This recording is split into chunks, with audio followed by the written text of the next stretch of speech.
There was a period in my life when I thought I was doing everything right. Everything people usually teach when they talk about saving. I tracked my expenses carefully. I made clear plans. I cut unnecessary spending.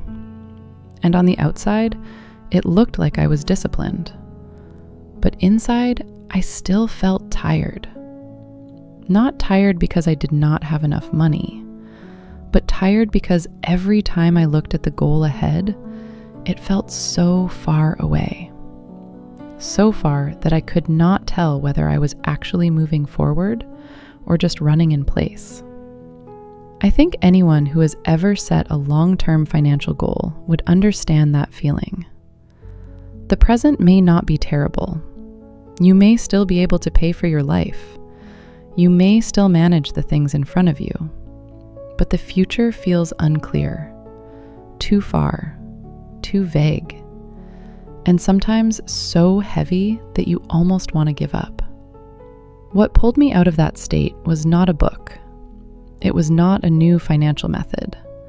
It was much simpler than that. I started playing a game with myself. I created small challenges, short periods of time, clear rules, a beginning, an ending. And whenever I completed one, I allowed myself to feel like I had won. It may sound childish, but it worked much better than I expected. Because sometimes what makes saving feel heavy is not saving itself.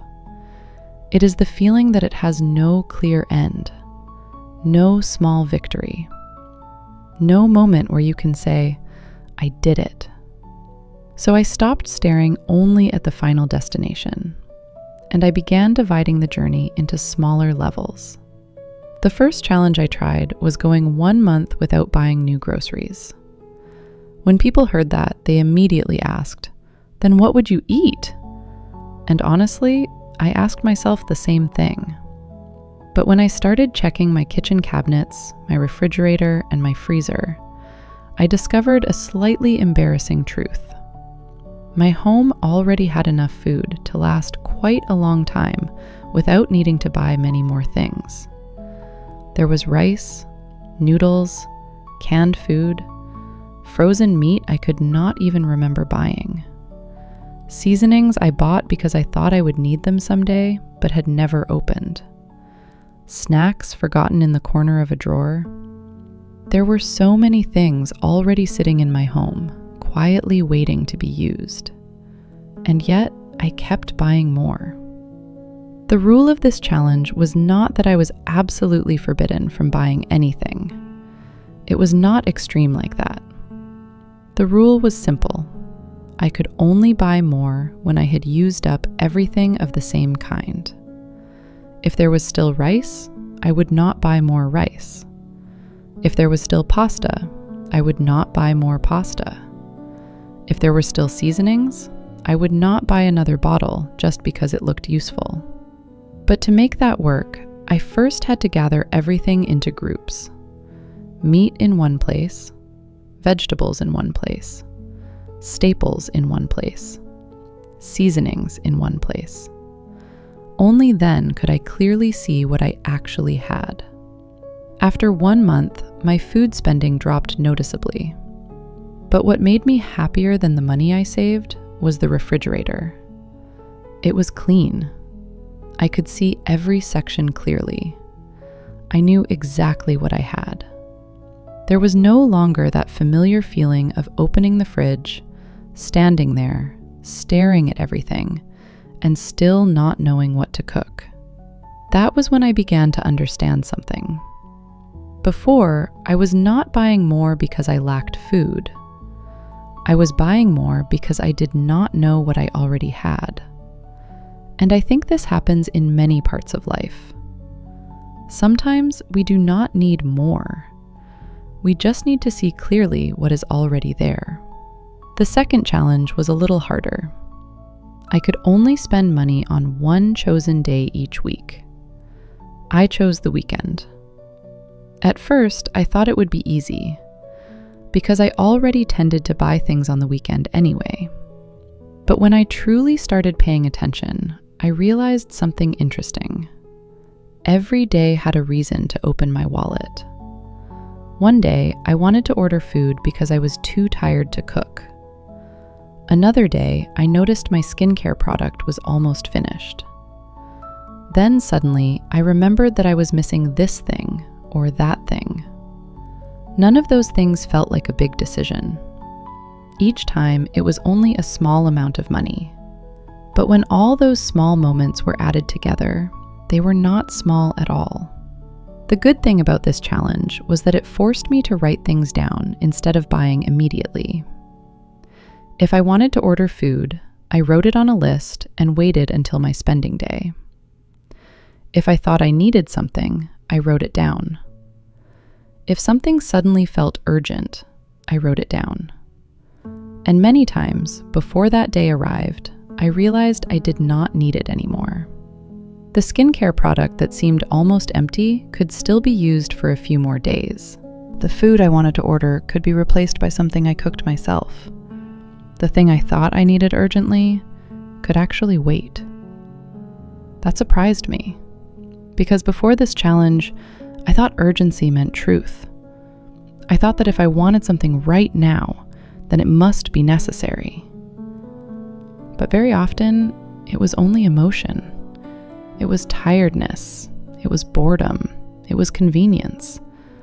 It was the desire to feel comforted for a moment. I admit there were a few times I broke the rule.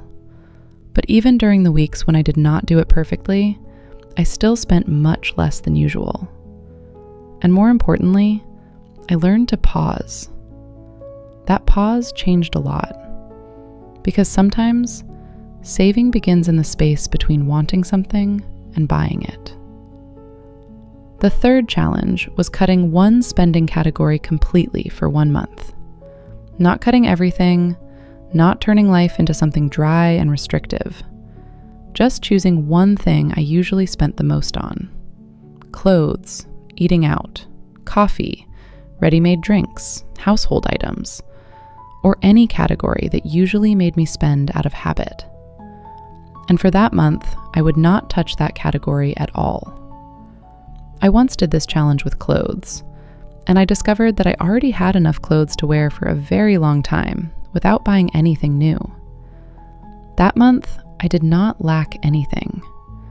In fact, I felt lighter because I did not have to think about buying.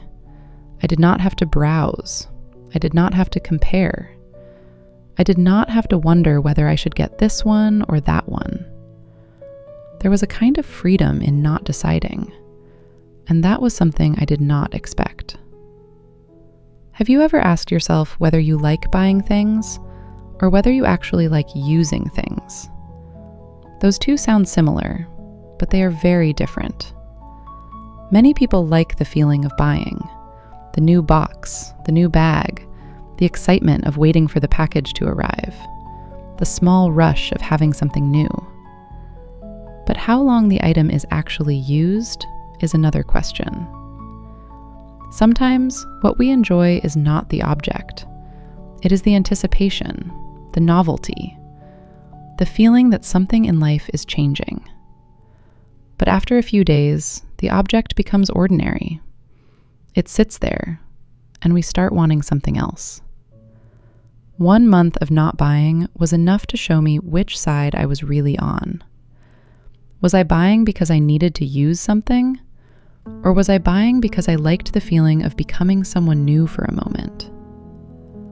The final challenge, and I think this is the hardest one, but also the most important, was trying to live on only a portion of my income for 1 month. For people who live with a partner or family, this could mean trying to live on one main income source. For someone living alone, it could mean trying to live on a fixed portion of what they earn. It sounds intense, and to be honest, it can feel uncomfortable at the beginning, because suddenly you can no longer spend without thinking. You have to ask yourself what truly matters. You have to separate comfort from necessity, habit from need, convenience from real support. But in reality, What this challenge tests is not only whether you have enough money, it tests whether you know what is truly necessary.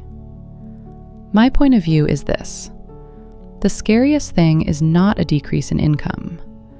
The scariest thing is never knowing the minimum amount you need to live okay. Because when you do not know that number, you may keep feeling that nothing is ever enough, even when your income increases.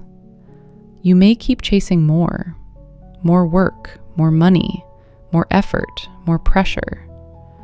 But still, inside, you do not feel safe, because you do not know where the ground is.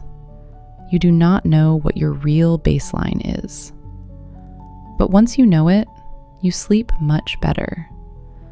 Not because life becomes perfect, but because you know that even if something changes, you can still find a way to manage. You know what is essential. You know what can wait. You know what supports your life and what only makes it look fuller from the outside. That clarity is a kind of safety. I am not saying these challenges are easy. There were months when I did not complete them perfectly. There were times I broke the rules and laughed at myself afterward. But even during the imperfect months, I still spent less than usual. I still learned something about my own habits. And more importantly, saving began to feel like something I could look forward to, instead of a heavy task I had to keep doing forever with no end in sight. That was the biggest change. The road of building savings is long, and it becomes exhausting if we only stare at the final destination. Because the final destination always looks far away. But if we divide the road into small levels, one challenge each month, one small rule, one small victory, one little moment where we can say, "I did it," then everything feels different. It is no longer just a burden. It becomes a game, a quiet game with myself, a game of noticing, a game of pausing, a game of learning what I actually need. And maybe that is what made saving feel lighter for me, not because the goal became smaller, but because I stopped trying to carry the whole journey all at once. I only had to complete one level at a time. And slowly, I began to feel that this was not a game I was losing. It was a game I was learning how to win.